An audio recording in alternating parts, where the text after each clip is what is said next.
चलो तो ये है chapter number 21।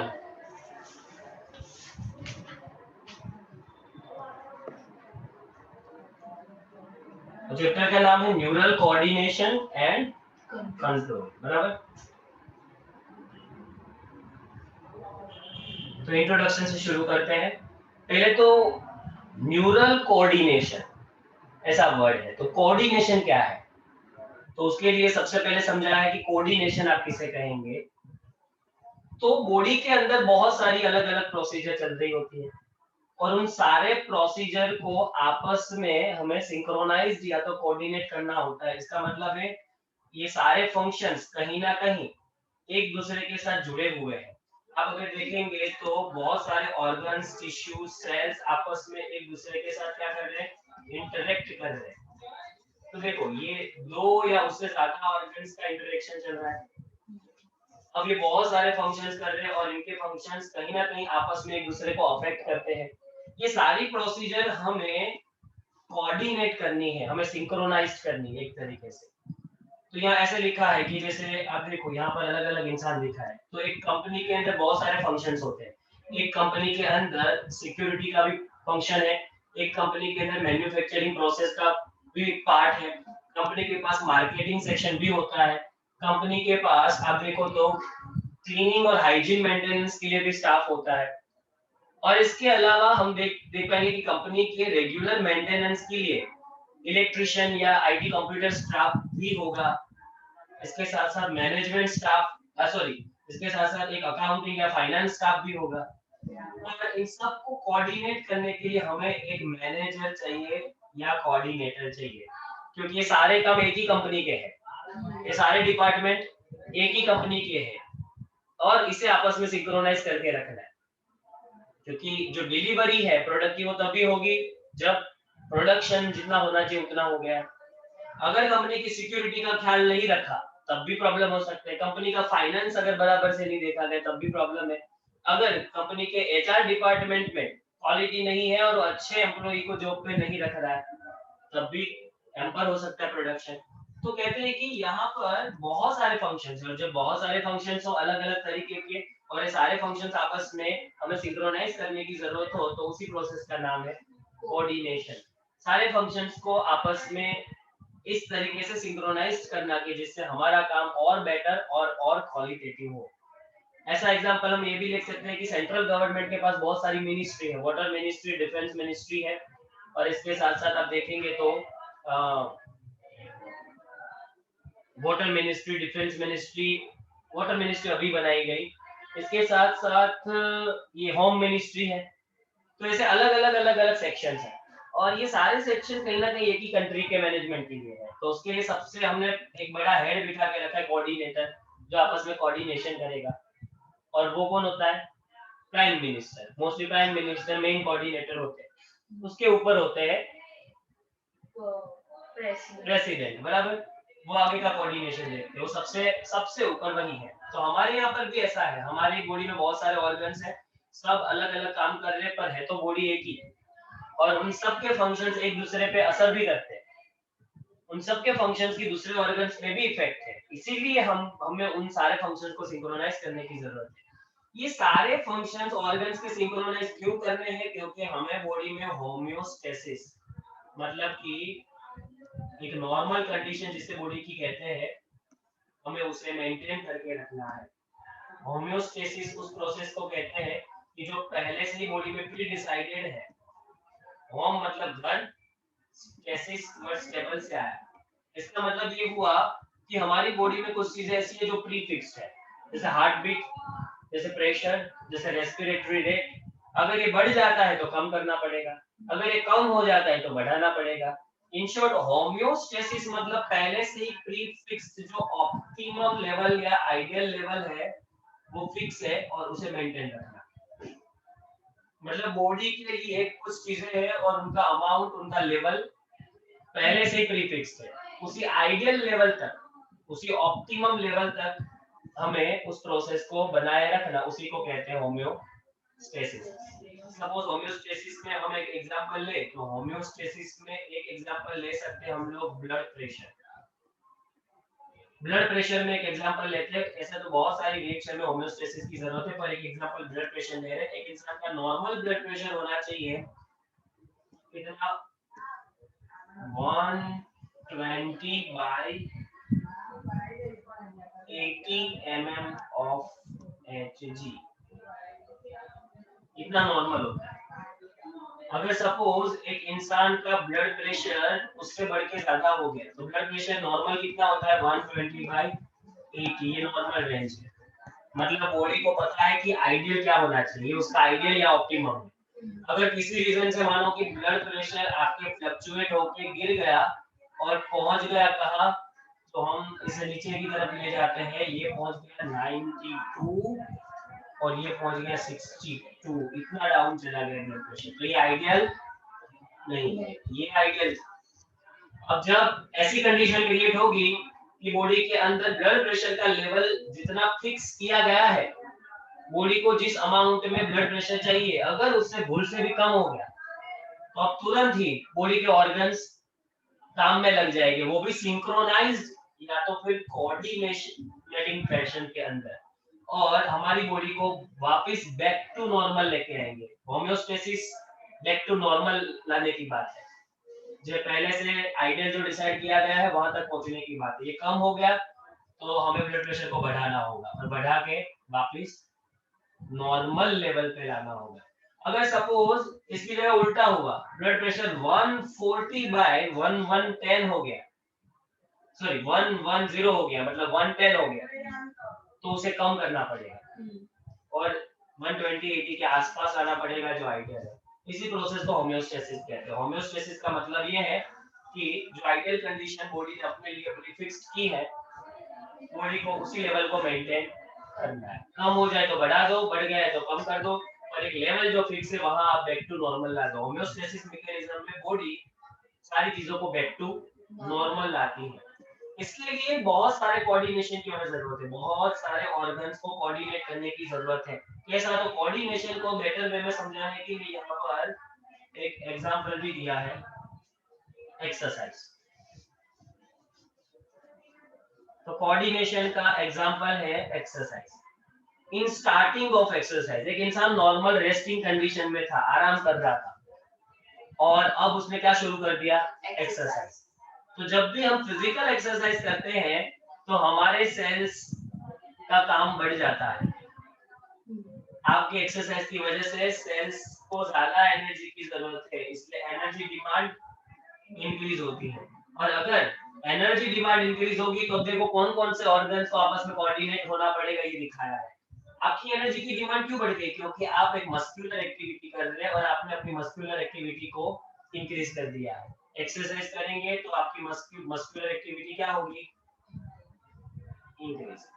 Muscular activity increase होगी तो मसल्स को ज्यादा फंक्शन करने के लिए ज्यादा एनर्जी की भी रिक्वायरमेंट पड़ेगी, इसीलिए मसल्स ज्यादा एनर्जी की डिमांड करेंगे।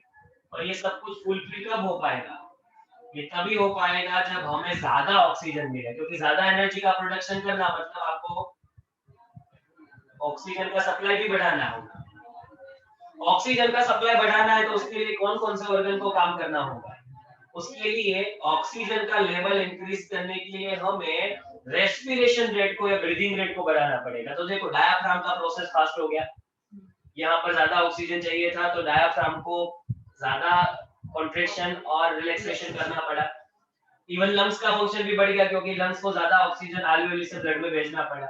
इसके साथ साथ हार्ट का भी फंक्शन बढ़ गया, हार्ट बीट को भी बढ़ाना पड़ेगा, क्योंकि ऑक्सीजन बढ़ तो गया पर उस ऑक्सीजन को फटाफट से सेल तक पहुंचाना, इसलिए हार्ट को अपनी स्पीड बढ़ानी पड़ेगी, तब जाके वो ऑक्सीजन जो हमने ज्यादा गेन किया है वो सेल्स तक पहुंचेगा, मसल्स तक पहुंचेगा।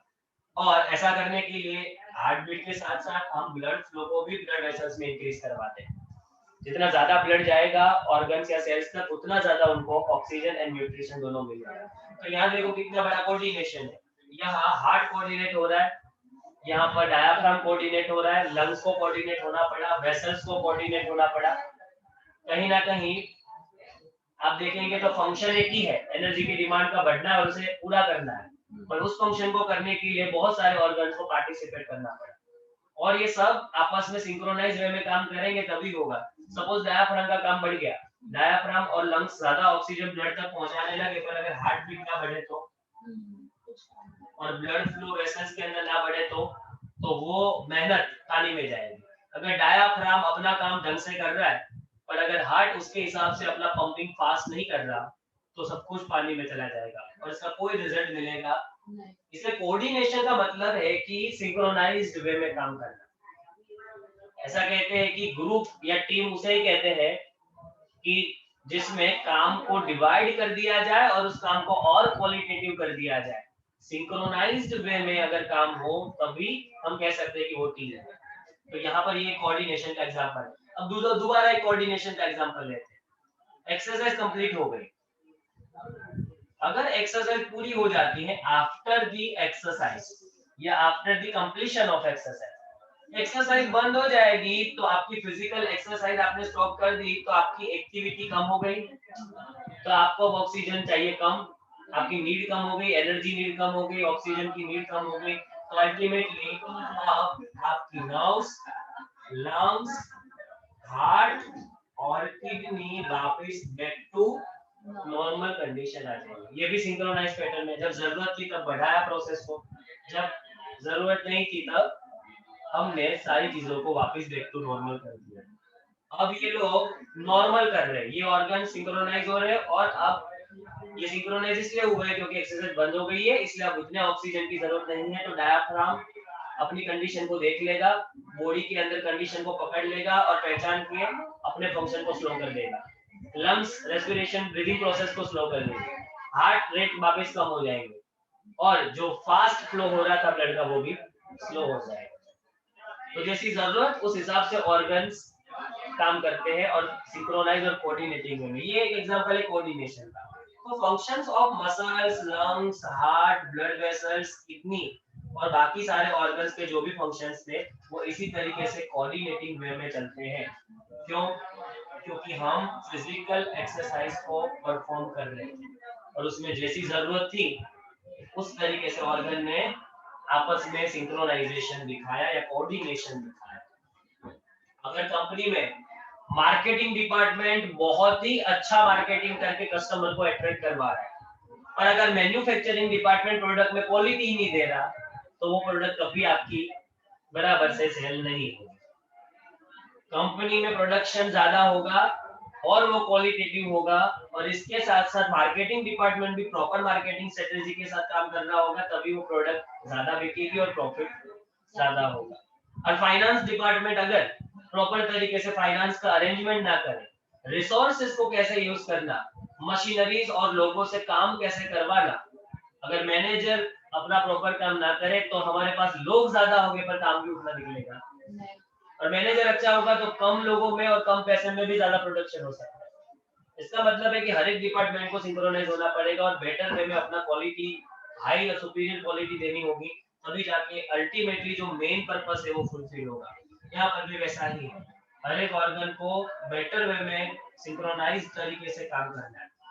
तो ये एक एग्जांपल था। अब अगर हम बात करें तो कोऑर्डिनेटिंग सिस्टम जो है वो दो तरीके की है, न्यूरल सिस्टम और एंडोक्राइन। हमारी बॉडी के ऑर्गन्स को ये सारे काम या जो प्रोसेसेस है उनके लिए कोऑर्डिनेट करने के लिए हमने मैनेजर रखे हुए हैं, जो अलग अलग तरीके की जो भी फंक्शंस है उसे कोऑर्डिनेट करते हैं। जैसे कंपनी में मैनेजर होता है उसी तरीके से यहाँ पर भी मैनेजर है। यहाँ पर न्यूरल सिस्टम और दूसरा मैनेजर है एंडोक्राइन, हमने 22 चैप्टर में पढ़ लिया, और न्यूरल सिस्टम अब हम पढ़ लेंगे। यहाँ ये भी लिखा है कि ये दोनों सिस्टम की जरूरत क्यों पड़ी, खास करके एंडोक्राइन सिस्टम की। न्यूरल सिस्टम क्या काम करेगी, एंडोक्राइन क्या करेगी, ये लिखा है। कहते हैं कि दोनों सिस्टम आपस में कोऑर्डिनेटिंग तरीके से काम करती है और ऑर्गन्स के सारी एक्टिविटीज को इंटीग्रेट करती है, और ये सब कुछ सिंक्रोनाइज फैशन में होगा। ये दोनों मैनेजर जो है वो आपस में झगड़ते नहीं कि मैं अच्छा करता हूँ, मैं अच्छा करता हूँ। इसमें ऐसा है कि दोनों एक दूसरे को सपोर्ट करते हैं। न्यूरल सिस्टम एंडोक्राइन आपस में जुड़ के या सिंक्रोनाइज होकर काम करती है। इन दोनों का एक ही गोल है कि बॉडी के अंदर जितने ऑर्गन्स है उन सबका क्या किया जाए, उन सबको बेटर वे में काम करवाया जाए, उससे बेटर क्वालिटी के फंक्शंस करवाया जाए, ये सब उसका मेन गोल है। तो ये हमें पता है, और दोनों सिस्टम में हमें यहाँ दोनों सिस्टम दिखाई है, ये न्यूरल सिस्टम है और ये एंडोक्राइन। एंडोक्राइन सिस्टम में सारी ग्लैंड्स भी दिखाई है। तो देखो ये pineal gland, pituitary, parathyroid, thyroid, adrenal, pancreas, ovary और टेस्टिस, इन सब के बारे में हम ऑलरेडी पढ़ चुके हैं। तो दो सिस्टम है, एक सिस्टम ऑलरेडी पूरी हो गई, अब न्यूरल सिस्टम है हमारा। तो कोऑर्डिनेशन और सिस्टम्स, जिसमें सबसे पहली सिस्टम है न्यूरल सिस्टम। न्यूरल सिस्टम कैसे बनती है और करती क्या है? तो न्यूरल सिस्टम एक तरीके से आप देखें तो एक ऐसा ऑर्गेनाइज नेटवर्क है जो पॉइंट टू पॉइंट कनेक्शन देता है, मतलब इलेक्ट्रिक वायर जैसा। एकदम जब आपको क्विक कोऑर्डिनेशन की जरूरत पड़े, जब आपकी जरूरत स्पीड से हो, आपको कोई भी काम करवाना है तो उस काम को करवाने के लिए स्पीड की जरूरत हो, तब आपको कौन काम देगा?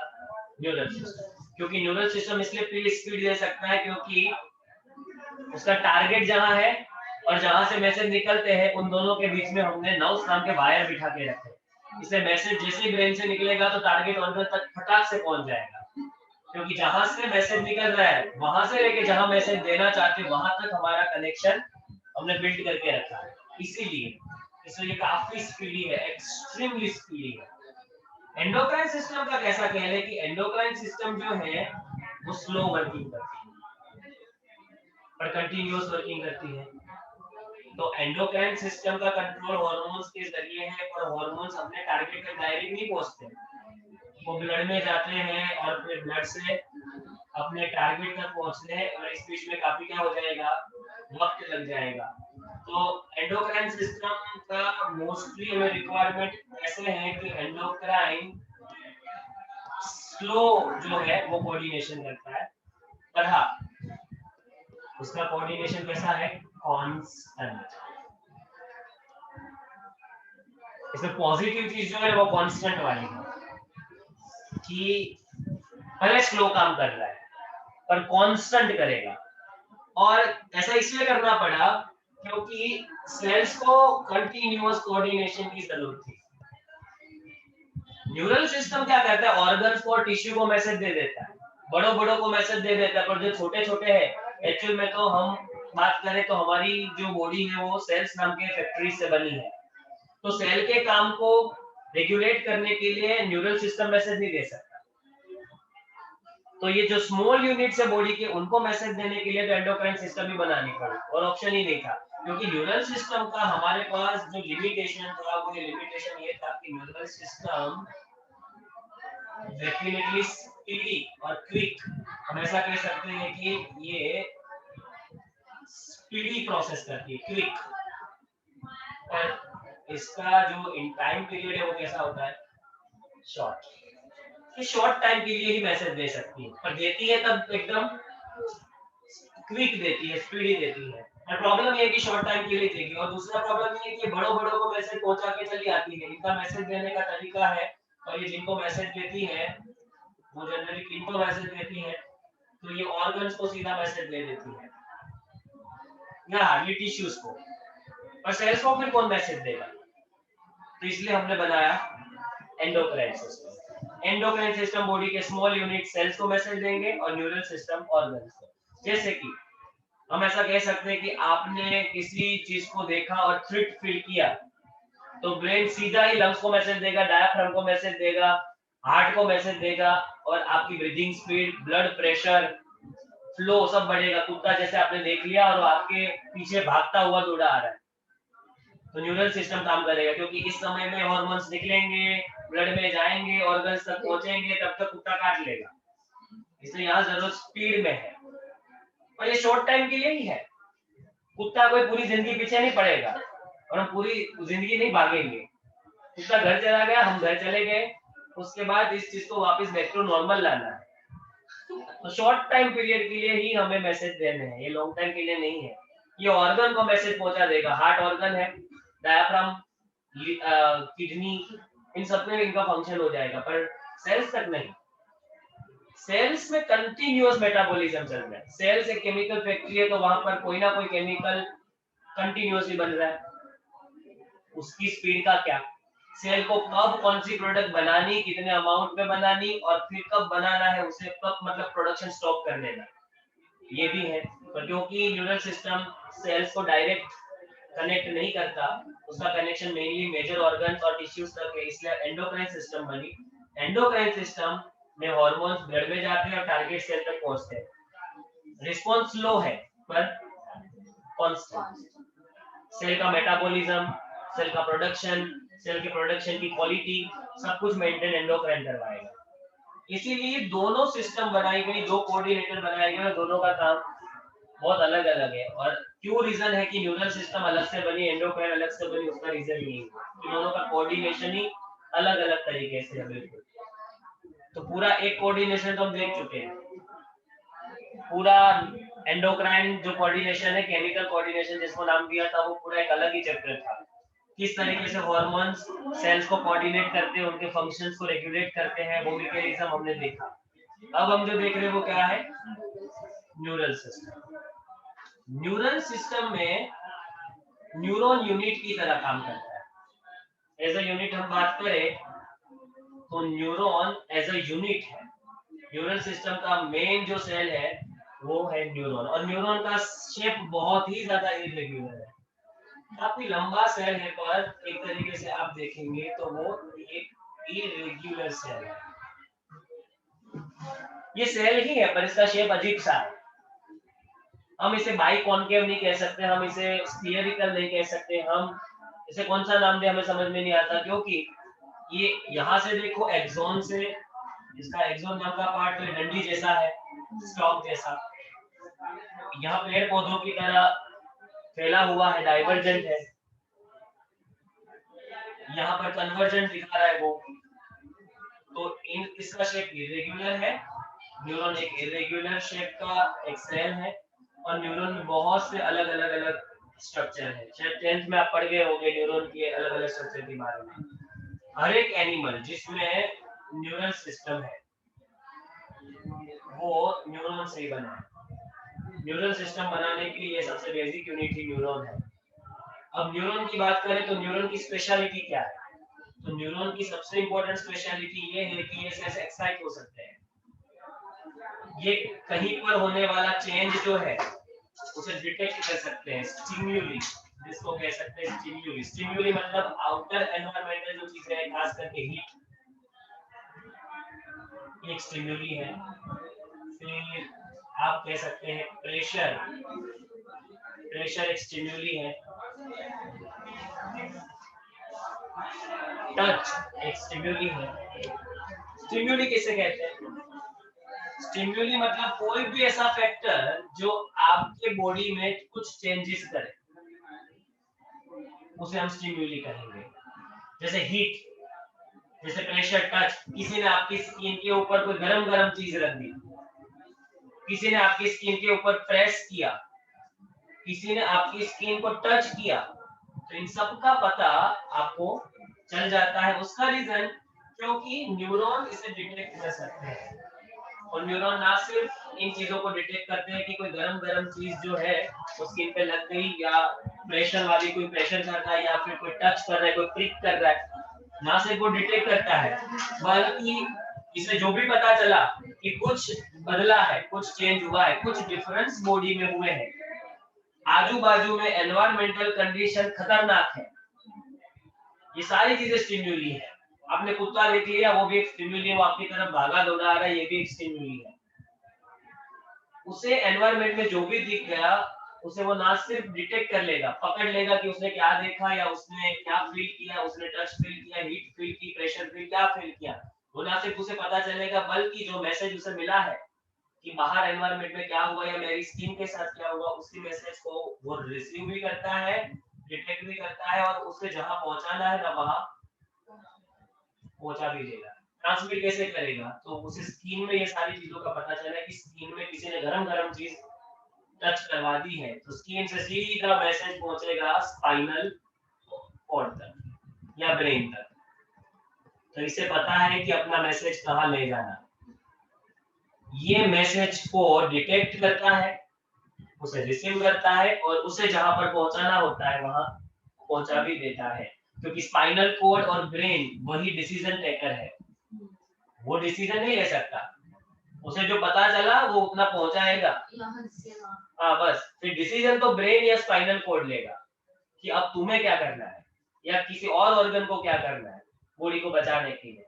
वो डिसीजंस जो भी ब्रेन ने लिए होंगे, वो डिसीजन को लेकर यही न्यूरॉन्स वापस आएगा, वो दूसरे न्यूरॉन्स हो गए। पर मैसेज पहुंचाने का काम ब्रेन तक ये भी न्यूरॉन करता है, और न्यूरॉन सोच समझ के, सॉरी ब्रेन सोच समझ के जो डिसीजन लेता है, या स्पाइनल कॉर्ड, कुछ किस्सों में ब्रेन डिसीजन लेता है, कुछ किस्सों में स्पाइनल कॉर्ड। जब इमरजेंसी हो और हमें ऐसा लगे स्क्रीन से मैसेज कब ब्रेन तक पहुंचेगा, ऐसा अगर हो तो स्पाइनल कॉर्ड सीधा डिसीजन ले लेती है बिना पूछे ब्रेन को बाद में बताती है कि मैंने ऐसा डिसीजन ले लिया था। तो ऐसे केस में इनके डिसीजंस को वापस उन ऑर्गन्स तक पहुंचाना, जैसे मसल, अगर गरम गरम चीज आपकी बॉडी को टच कर रही है तो मसल्स कॉन्ट्रैक्ट होगी और आपका हाथ ऊपर उठ जाएगा, तो इसने मसल्स को सिग्नल भी दिया। मैसेज कहीं से लाना, मैसेज को कहीं ले जाना, ये सब इसका काम है। ये अलग अलग ऑर्गन्स, टिश्यू और वहां से आने वाले मैसेज को ब्रेन या स्पाइनल कॉर्ड तक लाता है, और वहां से जो मैसेज उसे रिप्लाई के फॉर्म में मिले उसे ऑर्गन तक पहुंचाता है, ये इसका काम है। इसी वजह से हम कह सकते हैं कि न्यूरॉन एक स्पेशल सेल है, और उसी से न्यूरल सिस्टम को क्यों फॉर्म करवाया गया, क्योंकि जो भी जरूरत थी न्यूरल सिस्टम को कि मैसेज आउटर एनवायरनमेंट में जो चेंज हो रहा है उसे डिटेक्ट करना, डिटेक्ट करने के बाद उस मैसेज को पहुंचाना, की जासूस जैसा है कि मैसेज को पकड़ लेता है, मैसेज को डिटेक्ट करने के बाद उस मैसेज को रिसीव करके वो सेंट्रल अथॉरिटी है वहां तक पहुंचा भी देता है। तो इनवर्टिब्रेट्स है, उनमें कैसा न्यूरल सिस्टम है, ये हमने देखा था 11th साइंस में जब आप 4th चैप्टर पढ़े होंगे तब। इनवर्टिब्रेट्स, इनवर्टिब्रेट्स मतलब जो वर्टिब्रेट्स नहीं है, जिनके अंदर वर्टिब्रल कॉलम ना हो, इनके अंदर सारे नॉन कोऑर्डिनेट्स भी आ गए, सब आ गया। कौन सा? स्पॉन्जीज, फिर जेलीफिश का फाइलम सिलिंट्रेटा, उसके बाद प्लेटीहेल्मेंट्स, प्लेटवर्म्स, फिर राउंड वर्म मतलब एस्के हेलमेंट्स, आपने पढ़ा होगा सब, बराबर। एनालिडा, आर्थ्रोपोडा, मोलस्का, इकाइनोडर्मेटा सब आ गए। और इसमें से एक एग्जांपल किसका है? हम सारे एग्जांपल नहीं पढ़ सकते, इसलिए रिप्रेजेंट किया गया हाइड्रा को। हाइड्रा सिलिंट्रेटा फाइलम का एक ऑर्गेनिज्म है, जेलीफिश का जो फाइलम है ना, उसी से बिलोंग करता है, क्योंकि ये ऑर्गेनिज्म जस्ट सेकंड ऑर्गेनिज्म का फाइलम है, सेकंड फाइलम है एनिमल किंगडम की बात करें। पहला जो फाइलम है वो क्या है? स्पॉन्जी का फाइलम, जिसको पोरीफेरा कहते हैं। तो पहला फाइलम पोरीफेरा था। इस दुनिया में अगर एनिमल फाइलम की बात करें तो एनिमल फाइलम में सबसे बेसिक, सबसे प्रिमिटिव, सबसे बेसिक एनिमल्स की बात करें तो वो पोरीफेरा है, और ये दूसरे नंबर का जिसको हम नाइडेरियंस भी कहते हैं।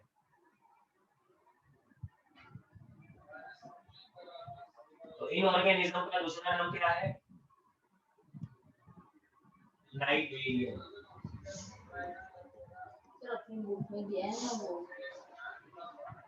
जेलीफिश के बाजू में, जेलीफिश के बाजू में, हाँ उनका स्ट्रक्चर भी शायद है, पर उसमें हमारी बुक में ये स्ट्रक्चर नहीं होगा। तो जो नाइडेरियन है वो जस्ट दूसरा फाइलम है, मतलब ये उतने डेवलप नहीं हो गए, क्योंकि एनिमल किंगडम के ये एकदम बेसिक ऑर्गेनिजम्स है, इसलिए उनमें न्यूरल ऑर्गेनाइजेशन कैसा है? एकदम सिंपल, क्योंकि अभी शुरुआत का समय था।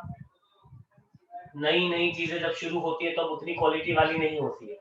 किसी भी कंपनी को शुरू होते ही तुरंत क्वालिटी प्रोडक्ट बनाना नहीं आता, वो अपने एक्सपीरियंस से सीखती है। अमेज़न देखो, एप्पल देखो, छोटी छोटी जगहों से शुरू हुई थी, एक छोटे कमरों से, आज कितनी क्वालिटेटिव प्रोडक्ट फॉर्म कर रही है। तो उन्हें इतना क्वालिटेटिव बनने में वक्त लगा। ये ऑर्गेनिज्म अभी शुरुआती स्टेज में है, इसलिए ऐसा है। हमारी बात करें तो देखो हम कितने डेवलप है, हमारा न्यूरल सिस्टम कितना डेवलप है। क्यों? क्योंकि हम इन्हीं का इवोल्यूटेड वर्जन है। तो ये शुरुआती है, इसलिए शुरुआत की चीज ऑलवेज सिंपल ही होती है, शुरुआत ऑलवेज आसान और सिंपल होती है। इसलिए इनमें देखो, इनमें न्यूरॉन्स का एक नेटवर्क देखने को मिलता है, दिख रहा है ये नेटवर्क, तो ये जो नेटवर्क दिखा है बस इतना सिंपल ही न्यूरल सिस्टम है। इसको ज्यादा कुछ समझ में नहीं आता। जेलीफिश को कोई टच करेगा तो उसे पता चलेगा कि मुझे किसी ने टच किया, और वो वहां से छलांग लगा के जंप करके दूर चली जाएगी। इसे इतना ज्यादा समझ भी नहीं है कि बाहर कुछ उसे दिखाई देगा, सुनाई देगा, इतनी समझ नहीं है इसे। इतना ज्यादा इसका ब्रेन कि या न्यूरल सामने सिस्टम अटैक डेवलप करे नहीं है। ऐसा। हाँ, वो सामने कुछ प्रोटेक्ट कर सके ना, प्रोटेक्टिव मैनर में इनके टेंटिकल्स में हमने पढ़ा था कि यहाँ पर क्या होते हैं, याद है ना, इनके पास नाइडोब्लास्ट होते हैं, या स्पेशलाइज्ड सेल्स होते हैं, इनसे वो अपने प्रेडेटर को हार्म कर सकते हैं। नेचर ने प्रोटेक्शन के लिए ही पूरी सिस्टम बनाई है। न्यूरल सिस्टम क्या करती है, न्यूरल सिस्टम का मेन फंक्शन क्या है कि अपने आसपास में क्या हो रहा है ना उसका पता लगाना। अगर आपको अपने सराउंडिंग का कॉन्शियसनेस नहीं है तो आप मर जाओगे। इसलिए हमने फर्स्ट चैप्टर में पढ़ा था कि हर एक ऑर्गेनिज्म के पास कॉन्शियसनेस होती है, और उस कॉन्शियसनेस का मीनिंग है कि एनवायरनमेंट में क्या हो रहा है उसका पता होना जरूरी है। अगर एनवायरनमेंट में आसपास प्रेडेटर घूम रहा है, हीट का लेवल बढ़ गया है, प्रेशर राइज हो गया है, और अगर इस चीज का पता हमें नहीं चलेगा और हम वैसे के वैसे खड़े रहेंगे तो हम मर जाएंगे। इसलिए कहते हैं कि एनवायरनमेंट में होने वाले बदलाव को या चेंज को परखने के लिए न्यूरल सिस्टम है। और फिर अगर लग रहा है कि एनवायरनमेंट हार्मफुल है तो खुद को बचाने के लिए भी न्यूरल सिस्टम है। न्यूरल सिस्टम का यही काम है, वो आपको कॉन्शियसनेस देती है, वो आपको आउटर एनवायरनमेंट से कॉन्शियस करवाती है, जिससे हम खुद को बचा पाए। उसका काम यही है कि आप अपनी सेफ्टी रख पाए या आप खुद के सर्वाइवल या एग्जिस्टेंस के लिए कुछ कर पाए। तो इसी के जरिए उसे एनवायरनमेंट का पता चलता है। किसी ने उसे टच किया तो उसे पता चल जाएगा कि मेरे सराउंडिंग एनवायरनमेंट में कोई मुझे टच कर रहा है, वो प्रेडेटर भी हो सकता है। तो ये पहचान नहीं पाएगी कि वो प्रेडेटर है या नहीं, वो भाग जाएगी। हम पहचान लेते हैं हमें टच करने वाला, हमें हार्म करने वाला है, या फिर वो फ्रेंड है या फैमिली मेंबर है, कौन, हम पहचान सकते हैं। ये बेसिक ऑर्गेनिज्म है, इनमें इतना ज्यादा भी न्यूरल सिस्टम डेवलप नहीं हुआ कि इस लेवल तक ये समझ पाए। फिर जैसे जैसे ऑर्गेनिजम्स बड़े होते गए या फिर इवोल्यूट होते गए, खास तो हम ये वर्ड यूज करेंगे, तो उनमें न्यूरल ऑर्गेनाइजेशन डेवलप होता गया। अगर हम बात करें तो इंसेक्ट के अंदर जो न्यूरल ऑर्गेनाइजेशन होता है वो थोड़ा बेटर ऑर्गेनाइज्ड होता है, क्योंकि आर्थ्रोपोडा तो काफी फाइलम के बाद आता है। पोरीफेरा, सिलिंट्रेटा, उसके बाद आपने देखा टीनोफोरा, फिर प्लेटीहेल्मेंट्स, एस्केहेल्मेंट्स, एनालिड्स, और फिर जाके आता है आर्थ्रोपोडा जिसमें होते हैं इंसेक्ट। इसके बीच में काफी सारे फाइलम इवोल्यूशन की प्रोसेस से बन गए, तो इसे अब एक्सपीरियंस है। और इस रीजन से पुराने ऑर्गेनिज्म से बॉडी जो कुछ भी सीखा था उसी से उसने न्यूरल सिस्टम को अपग्रेड किया। तो अब अपग्रेड हो गया न्यूरल सिस्टम। और अपग्रेडेशन में क्या अपग्रेड हुआ, तो इनमें 3 चीजें होती है। इनमें ब्रेन होता है, इनका ब्रेन देखो ये रहा, ये। उसके बाद आप देखेंगे तो उनमें गैंग्लिया है। अब ये गैंग्लिया क्या होती है, तो गैंग्लिया जो है वो ये रहे, ये जो आपको दिख रहा है ना, ये गोले दिख रहे हैं खुले हुए, ये सब क्या है, गैंग्लिया। गैंग्लिया न्यूरॉन का बंच होता है, bunch of neurons, group of neurons, उसे गैंग्लिया कहते हैं। वर्टिब्रल कॉलम टाइप ऐसे, हाँ, इनमें नर्व कोड बनती है, पर वर्टिब्रल कॉलम नहीं ना, वर्टिब्रल कॉलम तो बोन से बनी है ना, वो नहीं बनेगा। स्पाइनल कॉर्ड जैसा, हाँ। ये जो पूरा थ्रेड दिख रहा है वो स्पाइनल कॉर्ड की तरह है, पर पूरा स्पाइनल कॉर्ड नहीं है। यहाँ पर हम देख रहे हैं कि उस हिसाब से स्पाइनल कॉर्ड तो नहीं कहेंगे, ये जो पूरा थ्रेड यहाँ से पास हो रहा है वो स्पाइनल कॉर्ड की तरह है, पर हमने जिसको राउंड करके दिखाया उसका नाम गैंग्लिया है। गैंग्लिया मतलब न्यूरॉन का बंच। ऐसा कहते हैं कि न्यूरॉन के बंच बनना शुरू हो गए तो गैंग्लिया बना, और फिर जब गैंग्लिया आपस में फ्यूज हो गए ना तो ब्रेन बना। इवोल्यूशन प्रोसेस में ऐसा कहा जाता है कि ये गैंग्लिया और कुछ नहीं है, ये गैंग्लिया न्यूरॉन का क्या है, बंच है। तो गैंग्लिया खुद न्यूरॉन से बना है। न्यूरल टिश्यू मतलब न्यूरॉन्स और न्यूरॉन के सपोर्टिव सेल्स। तो न्यूरॉन्स ने गैंग्लिया बनाया और गैंग्लिया के फ्यूजन से ब्रेन बना है इवोल्यूशन प्रोसेस में, ऐसा माना जाता है। क्योंकि हमें पता है कि जो भी ऑर्गेनिज्म इवोल्यूट होके धीरे धीरे धीरे आगे बढ़े वो ऑर्गेनाइजेशन की वजह से ही बढ़े, क्योंकि उनमें चीजें ज्यादा ऑर्गेनाइज्ड होने लगी, चीजें ऑर्गेनाइज्ड हुई। जैसे हम जानते हैं कि सेल्यूलर ऑर्गेनिजम्स ऑर्गेनाइज्ड हुए सेल्स ऑर्गेनाइज्ड हुए तो टिश्यू लेवल जनरेट हुआ, जैसे कि जेलीफिश का फाइलम, हाइड्रा का फाइलम, वो सेजलेंट्रिका, टिनोफोरा, ये सब टिश्यू दिखाते थे। और जैसे टिश्यू ऑर्गेनाइज हुई तो ऑर्गन बने, जैसे कि फ्लैटवर्म्स, और फिर एनालिड, वहां से आप देखेंगे तो ऑर्गन सिस्टम बनी। तो यहाँ पर क्या है, ऑर्गेनाइजेशन। छोटी चीजें ऑर्गेनाइज हुई तो बड़ी चीजें बनी, वो बड़ी चीजें और ऑर्गेनाइज हुई तो उससे बड़ी चीजें बनी। ऐसा सेल्स के ऑर्गेनाइजेशन से टिश्यू, टिश्यू से ऑर्गन, ऑर्गन से ऑर्गन सिस्टम। यहाँ पर भी ऐसा ही है। न्यूरॉन एक सेल है, उसके ऑर्गेनाइजेशन से गैंग्लिया बने, और गैंग्लिया के ऑर्गेनाइजेशन से ऑर्गन, ब्रेन बना। इवोल्यूशन प्रोसेस में ऐसा माना जाता है। तो यहाँ पर ये तीनों चीजें हैं, न्यूरल टिश्यू है, उसके साथ साथ ब्रेन है, और गैंग्लिया है। मतलब काफी डेवलप्ड है, हाइड्रा के कंपैरिजन में तो डेवलप्ड ही है। और न्यूरल ऑर्गेनाइजेशन के अंदर वर्टिब्रेट्स को देखा जाए तो सबसे ज्यादा developed, highly organised, highly evoluted vertebrates. Vertebrates में कौन कौन आता है, फिशेस आती है, एम्फीबियंस, रेप्टाइल्स, फिर बर्ड्स और मैमल्स। और उसमें भी सबसे ज्यादा डेवलप मैमल्स, और मैमल्स में भी ह्यूमन। तो इसका आप देखेंगे न्यूरल सिस्टम तो आपको वेल डेवलप दिखेगा, क्योंकि वो इवोल्यूटेड है, वो काफी इवोल्यूटेड है। वो एक ऐसे फाइलम का, सब फाइलम का हिस्सा है जो हाईली इवोल्यूटेड फाइलम है।